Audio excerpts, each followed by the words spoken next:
ইরানের সামরিক নীতি প্রতিরক্ষামূলক থেকে বদলে আক্রমণাত্মক করার ঘোষণা দিয়েছে দেশটির ইসলামিক বিপ্লবী গার্ড বাহিনী বা আইআরজিসির জ্যেষ্ঠ commander brigadier general Yadollah জাভানি।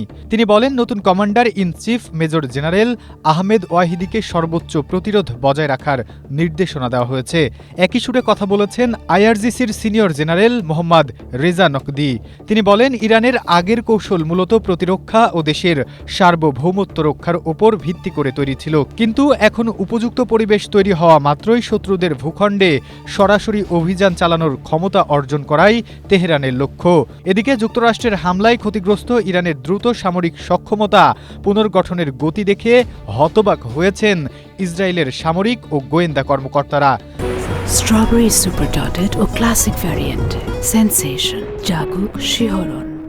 Jerusalem পোস্টের প্রতিবেদনে বলা হয়েছে, যুদ্ধের মূল পর্ব শেষ হওয়ার পর ইরান দ্রুতই তাদের সামরিক বাহিনী পুনর্গঠন করতে সক্ষম হওয়ায় ইসরায়েলের প্রতিরক্ষা বাহিনী বিস্মিত হয়েছেন।